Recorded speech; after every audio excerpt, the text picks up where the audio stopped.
ሰላም እንዴት ናችሁ? በባለፈው ጥናታችን ላይ እግዚአብሔር መርከቡን ከውጭ ዘጋው፣ ከዛም ለ40 ቀን ዘነበ፣ ለ150 ቀን የውሃ ምድርን ሸፍኖ ቆየ። ቁጥር 8 ስንጀምር ምን ብለናል? ስለ ጎርፉ በዚህ 3 ምዕራፎች ይተርካል ብለናል። ቁጥር 6፣ ቁጥር 7 እና ቁጥር 8። ዛሬ ቁጥር 8 ላይ ይህ ጎርፍ ይጠናቀቃል። ስለዚህ አንድ ላይ ምዕራፍ 8ን እናንብብ። ምዕራፍ 8 የማየ አየሃ መጉደል። እግዚአብሔርም ኖህን በመርከብም ከእርሱ ጋር የነበረውን አራዊቱ ሁሉ፣ እንስሳውንም ሁሉ፣ አዕዋፍንም ሁሉ፣ የሚንቀሳቀሰውንም ሁሉ አሰበ። እግዚአብሔርም በምድር ላይ ነፋስን አመጣ፣ ውሃውም ጎደለ፣ የቀላዩም ምንጮች፣ የሰማይ መስኮቶች ተደፈኑ፣ ዝናብም ከሰማይ ተከለከለ፣ ውሃውም ከምድር ላይ እያደር እየቀለለ ይሄድ ጀመረ። ከ150 ቀንም በኋላ ውሃው ጎደለ። መርከቢቱም በሰባተኛው ወር ከወሩም በ27ኛው ቀን በአራራት ተራሮች ላይ ተቀመጠች። ውሃውም እስከ 10ኛው ወር ድረስ ይጎድል ነበረ። በ11ኛው ወር ከወሩም በመጀመሪያው ቀን የተራሮቹ ራሶች ተገለጡ። ከ40 ቀን በኋላም ኖህ የሰራውን የመርከቢቱን መስኮት ከፈተ። ከምድር ላይም ውሃው ጎድሎ እንደሆነ ያይ ዘንድ ቁራውን ላከው። እርሱም ሄደ። ነገር ግን ውሃው ከምድር ላይ እስኪደርቅ ድረስ አልተመለሰም። እርግብም ውሃው ከምድር ፊት ጎድሎ እንደሆነ እንድታይ ከእርሱ በኋላ ላካት።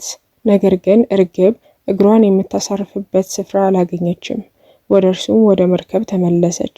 ውሃውን በምድር ላይ ሁሉ ነበርና እጁን ዘረጋና ተቀበላት። ወደ እርሱም ወደ መርከብ ውስጥ አገባት። ከዚያ በኋላ ደግሞ 7 ቀን ቆይቶ እርግብን እንደገና ከመርከብ ላካት። እርግብም በማታ ጊዜ ወደ እርሱ ተመለሰች። በአዕዋፍም እነሆ የለመለመ የወይራ ቅጠል ይዛ ነበረ። ኖህም ከምድር ላይ ውሃው እንደጎደለ አወቀ። ደግሞ 7 ቀን ቆይቶ እርግብን ላካት። ዳግመኛም ወደ እርሱ አልተመለሰችም። በኖህ ዕድሜ በ601 ዓመት በመጀመሪያው ወር ከወሩም በመጀመሪያው ቀን ውሃውም ከምድር ላይ ደረቀ። ኖህም የሰራትን የመርከቢቱን ክዳን አነሳ። እነሆም ውሃው ከምድር ፊት እንደደረቀ አየ። በሁለተኛው ወር ከወሩም በ27ኛው ቀን ምድር ደረቀች። እግዚአብሔር ለኖህ እንዲህ ብሎ ነገረው፣ አንተ ሚስትህንና ልጆችህን የልጆችህንም ሚስቶች ይዘህ ከመርከብ ውጣ። ከአንተ ጋር ያሉትን አራዊት ሁሉ፣ ስጋ ያላቸውን ሁሉ፣ ወፎችና እንስሶችን ሁሉ፣ የምድር ላይ የሚንቀሳቀሱትንም ሁሉ ከአንተ ጋር አውጣቸው። በምድር ላይ ብዙ፣ ተባዙ፣ ምድርንም ሙሏት። ኖህም ሚስቱን፣ ልጆቹንና የልጆቹን ሚስቶች ከእርሱ ጋር ይዞ ወጣ። አራዊት ሁሉ፣ እንስሳም ሁሉ፣ ወፎችም ሁሉ፣ በምድር ላይ የሚርመሰመሰውም ሁሉ በየወገናቸው ከመርከብ ወጡ። ኖህም ለእግዚአብሔር መሠዊያውን ሰራ። ከንጹሕም እንስሳ ሁሉ ከንጹሐን ወፎችም ሁሉ ወሰደ። በመሠዊያውም ላይ መስዋዕትን አቀረበ። እግዚአብሔር አምላክም መልካሙን መዓዛ አሸተተ። እግዚአብሔርም በልቡ አለ፣ ምድርን ዳግመኛ ስለ ሰዎች ሥራ አልረግምም። በሰው ልብ ከታናሽነቱ ጀምሮ ክፋት ሁል ጊዜ ይኖራል። ደግሞም ከዚህ ቀደም እንዳደረግኩት ሕያዋንን ሁሉ እንደገና አልመታም። በምድር ዘመን ሁሉ መዝራትና ማጨድ፣ ብርድና ሙቀት፣ በጋና ክረምት፣ ቀንና ሌሊት አይቋረጡም። ምዕራፍ 8 ቁጥር 1 እግዚአብሔርም ኖህን በመርከብ እርሱ ጋር የነበረውን አራዊትን ሁሉ፣ እንስሳውንም ሁሉ፣ አዕዋፍንም ሁሉ፣ የሚንቀሳቀሰውንም ሁሉ አሰበ። እግዚአብሔር በምድር ላይ ነፋስን አመጣ፣ ውሃውም ጎደለ፣ የቀላዩም ምንጮች፣ የሰማይ መስኮቶችም ተደፈኑ፣ ዝናብም ከሰማይ ተከለከለ። በአማርኛ አሰበ የሚለው ቃል ከሌሎቹ ትርጉሞች ይሻላል። በሂብሪው ዛካር ነው ቃሉና ወደ እንግሊዝኛ ሲተረጉሙ የተጠቀሙት ቃል ሪሜምበር ነው። ማስታወስ፣ ረስቶት አስታወሰ ማለት አይደለም። ሀሳቡን ወደ ጎርፉ አቅንቶ ነበረ። አሁን ደግሞ ኖህ ላይ ሀሳቡን አተኮረ ማለት ነው። ምንም ቢሆን ግን ምድር ቢበላሽም እግዚአብሔር ሕዝቡን አይረሳም። ሌላኛው እግዚአብሔር አስታወሰ ወይም እዚህ ጋር አሰበ ስንል ኖህን ብቻ ሳይሆን እንስሳቶቹን ነው። እግዚአብሔር ለምን እንስሳቶችን አተረፈ? ሰውና እንስሳ ሁለቱም ከአፈር ነው የተሰሩት። ሁለቱም ኔሽማ ወይም የህይወት እስትንፋስ አላቸው። እንደዛም ሆኖ ግን ከተመሳሳይ ነገር ቢሰሩም ኦሪት ዘፍጥረት መጀመሪያ ላይ ሰው እነዚህ ፍጡር ላይ ኃይል እንዳለው ይናገራል። ካስታወሳችሁ እግዚአብሔር እንስሳቶችን አዳም እንዲሰይማቸው አቅርቦለት ነበረ። ሰው ከእንስሳቶች በላይ ከፍ ያለ ደረጃ ላይ ቢቀመጥም እንስሳቶች በእግዚአብሔር ፊት አይወደዱም ማለት አይደለም። ብዙ ጊዜ አንዱ ከሌላው የበላይ ነው ሲባል የእስረኛውን ማናናቅ እንጀምራለን። እንስሳቶችን ለመብል ስለምንጠቀም ወይም ለመስዋዕት ስለምናደርግ ሕይወታቸው ከኛ በታች ዋጋ ያለው ሊመስለን ይችላል። ማሰብ አይችሉም የሚሉ ሊኖሩም ይችላል። ነገር ግን ብዙ እንስሳቶች በጣም ብልህ ናቸው። ለምሳሌ ዋሾ የምትባል ቺምፓንዚ ነበረች። ቺምፓንዚ ለማታውቁት የዝንጀሮ አይነት ነው። በ1960 ዋሾን የምልክት ቋንቋ አስተማሯት። እሷ ደግሞ ለልጇ ሉዊስ ምልክት ቋንቋ አስተማረች። በ1963 አንድ ፍራንስ ጸሐፊ ይህንን አይቶ ነው ፕላኔት ኦፍ ዘ ኤፕስ የሚለውን መጽሐፍ እና በኋላ ላይ ደግሞ ፊልም የተሰራው። ሌሎችም እንስሶች አሉ ብልህ የሚባሉ ልክ እንደ ዶልፊን፣ ዝሆኖች። ያን ያህል ሳንርቅ ራሱ ውሻ የሰው ምርጥ ጓደኛ ነው ይባላል። ውሾች በጣም ታማኝ ናቸው። ከዛም አልፎ ብዙ ፖሊስ ጣቢያ ውስጥ በተለይ አሜሪካ ውስጥ አደንዛዥ እጽ ስለሚዘዋወር ውሾችን አሰልጥነው ማሽተት ብቻ ሳይሆን ያሸተቱትን ሰው እጃቸውን ነክሰው እንዳይለቁ ያሰለጥኗቸዋል። እዚህ ሀገር ውስጥ ራሱ መንገድ ስትሻገሩ ከጎናችሁ ሆኖ መብራት እስከሚለወጥ ጠብቀው አብሯችሁ ነው የሚሻገሩት። ስለዚህ እንስሳቶችን እንደ ዕቃ የምንጥላቸው መሆን የለባቸውም። ከመጀመሪያ ኃላፊነት ወስደናልና። ቤት ውስጥ ውሻ ወይም ድመት ሲኖራችሁ ትልቅ ኃላፊነት ነው። ምክንያቱም የእንስሳ ግፍ ከባድ ነው ሲባል ሰምታችሁ ሊሆን ይችላል። ለመስዋዕትነት ሲውሉ ለመጀመሪያ ጊዜ አዳምና ሔዋንን ራቁታቸውን ለመሸፈን ብሎ ነው።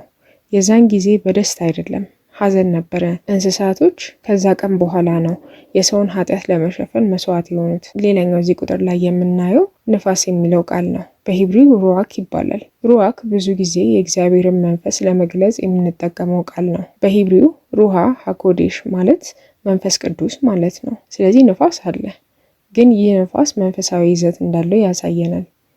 ኦሪት ዘፍጥረት ምዕራፍ 8 ከቁጥር 2 እስከ ቁጥር 4 የቀላዩም ምንጮች የሰማይ መስኮቶች ተደፈኑ፣ ዝናብም ከሰማይ ተከለከለ፣ ውሃውም ከምድር ላይ እያደር እየቀለለ ይሄድ ጀመረ።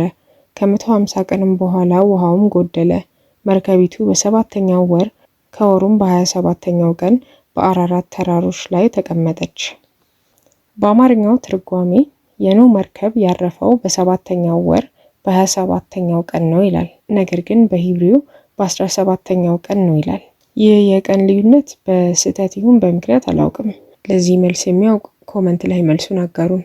ሌላኛው የኖህ መርከብ አራራት ተራሮች ላይ ነው ይላል። እነዚህ ተራራት ቱርክ ውስጥ ይገኛሉ። ይህንን መርከብ ተረጋግጧል ወይስ አልተረጋገጠም ለሚለው ያከራክራል። ዋናው የዚህ መርከብ ተገኝቷል የሚባለው ቦታ ዱሩፒናር የሚባል ቦታ ነው። እዛው ተራሮች መካከል የመርከብ ቅርጽ የያዘ እግዚአብሔር በሰጠን ልኬቶች ነው ያገኘ ነው። ይህን የሚከራከሩት ምን ይላሉ? 1000 ዓመታት ስላለፈ እንጨት ያን ያህል ጊዜ መትረፍ አይችልም የሚሉ ናቸው። ሌላኛው አራራት ተራራ ላይ እሳተ ጎመራ ነበረ እና ይህ እሳተ ጎመራ ይህንን መርከብ ሙሉ ለሙሉ እስካሁን ያጠፋዋል ይባላል። ሌላኛው ይህን ቦታ ፎቶዎች ስታዩ ይህንኑ መሳይ የመርከብ ቅርጽ የያዙ ከጎኑ አሉ። አንዱን ለይተው ያዩት ግን ልኬቱን ስለያዘ ወደ ውስጥ ሲቆፍሩት እንደ ዋሻ ክፍተት ስላለው ነው።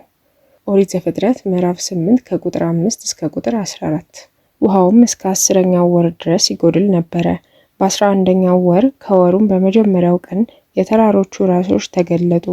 ከ40 ቀን በኋላም ኖህ የሰራውን መርከቢቱ መስኮት ከፈተ። ከምድር ላይ ውሃው ጎድሎ እንደሆነ ያይ ዘንድ ቁራውን ላከው። እርሱም ሄደ፣ ነገር ግን ውሃው ከምድር ላይ እስኪደርቅ ድረስ አልተመለሰም። ርግብንም ውሃው ከምድር ፊት ጎድሎ እንደሆነ እንድታይ ከእርሱ በኋላ ላካት። ነገር ግን እርግብ እግሯን የምታሳርፍበት ስፍራ አላገኘችም። ወደ እርሱ ወደ መርከብ ተመለሰች። ውሃውም በምድር ላይ ሁሉ ነበርና እጁን ዘረጋና ተቀበላት፣ ወደ እርሱ ወደ መርከብ ውስጥ አገባት። ከዚያ በኋላ ደግሞ 7 ቀን ቆይቶ ርግብን እንደገና ከመርከብ ላካት። ርግብም በማታ ጊዜ ወደ እርሱ ተመለሰች።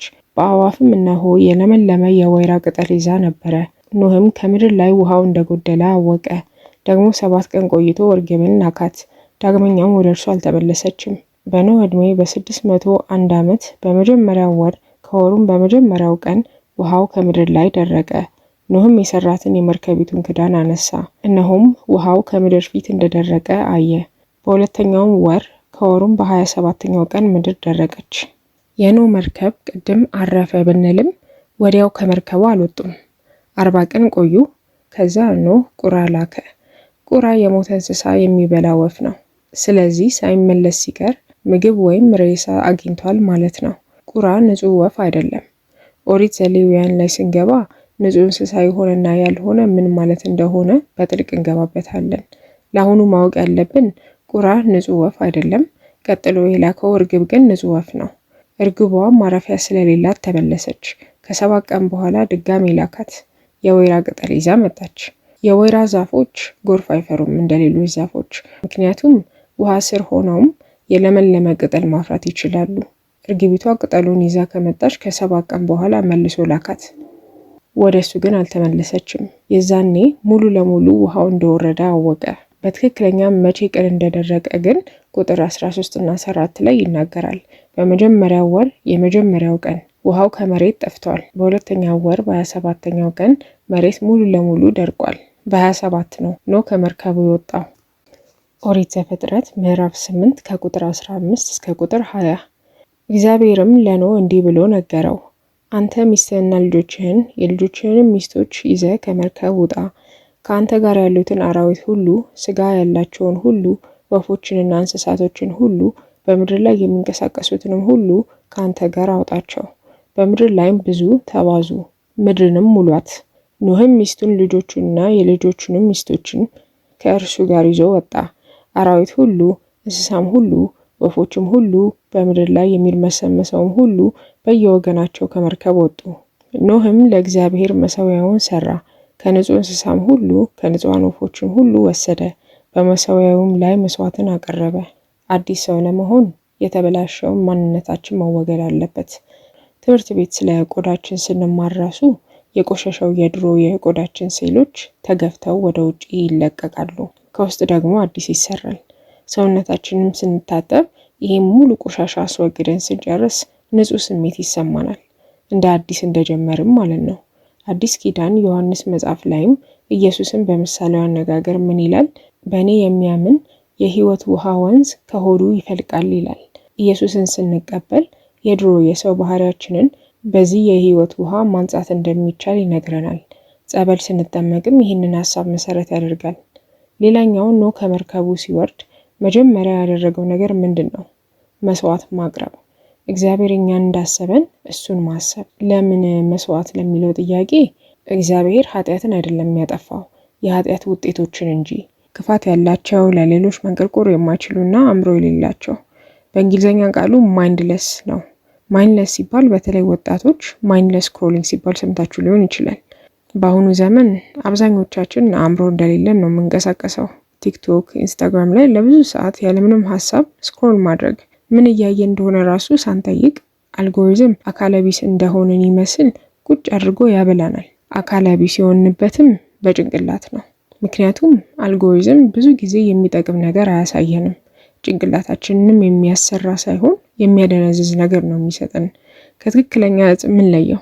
ሶሻል አዲክሽን አይደለም የሚባለው። እነዚህ ነገሮች ትክክለኛ በሳይንስ የተረጋገጠ ሱስ ማስያዝ የሚችሉ እንደሆነም ይናገራል። መጀመሪያ ከእንቅልፍ ስንነሳ ምንድነው እጃችን የሚፈልገው? ስልካችንን። መንገድ ላይ ሲደብረን ስልካችንን እናወጣለን፣ ከገዛ ጭንቅላታችን እንሮጣለን። አንዳንድ ጊዜ ግን ድብርት ውስጥ ቁጭ ስንል ነው ለሀሳባችን ጊዜ ሰጥተነው የምንረዳው።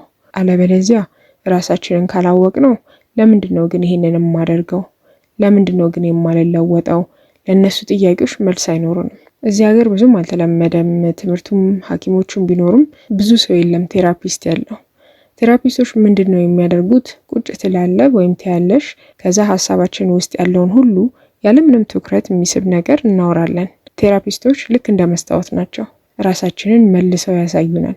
ድብርት ውስጥ የከተተንን ነገር፣ መጥፎ ነገር ተከስቶ እሱን ላለማሰብ የራቅነውን ነገር ፊት ለፊት ያጋፍጠናል።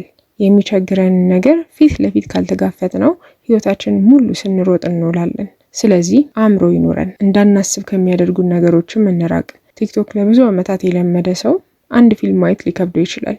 ስለዚህ ይህንን እንዴት ማስተካከል ይቻላል? እንግሊዝኛ ፊልም ለምታዩ እኔ ሪኮመንድ የማድርጋችሁ 3 ፊልሞች አሉ። ዘ ክሎን ታይሮን፣ አራይቫል እና ፎረስት ገምፕ።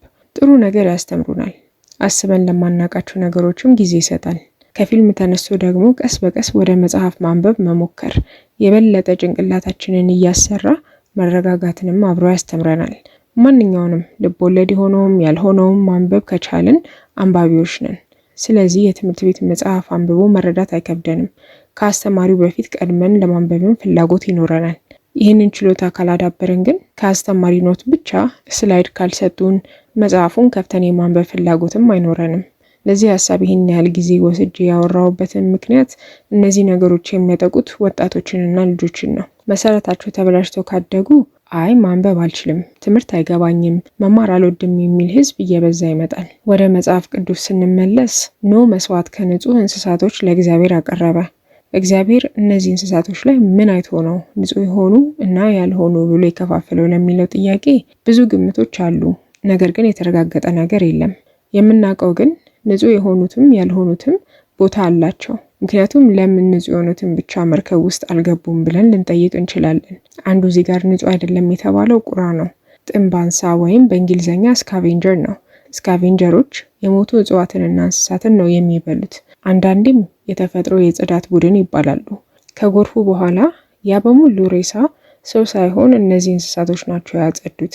ስለዚህ ንጹህ ባይሆኑም የእግዚአብሔር ዓላማ ላይ ቦታ አላቸው። መያዝ ያለብን ከዚህ ንጹህ ያልሆኑት እንስሳቶች መጥፎ እንስሳቶች ናቸው ማለት አይደለም። ለእግዚአብሔርም አይጠቅሙም ማለት አይደለም። ይሄ ክፍፍል እግዚአብሔር ስለፈቀደ ስለወሰነ ነው። የወሰነበትንም አሰራርና ምክንያት ለእኛ አልነገረንም። ኦሪት ዘፍጥረት ምዕራፍ 8 ቁጥር 21 እና ቁጥር 22 እግዚአብሔር አምላክም መልካሙን መዓዛ አሸተተ። እግዚአብሔርም በልቡ አለ፣ ምድርን ዳግመኛ ስለ ሰዎች ስራ አልረግምም። በሰው ልብ ከታናሽነቱ ጀምሮ ክፋት ሁልጊዜ ይኖራል። ደግሞም ከዚህ ቀደም እንዳደረግኩት ሕያዋንን ሁሉ እንደገና አልመታም። በምድር ዘመን ሁሉ መዝራትና ማጨድ፣ ብርድና ሙቀት፣ በጋና ክረምት፣ ቀንና ሌሊት አያቋርጡም።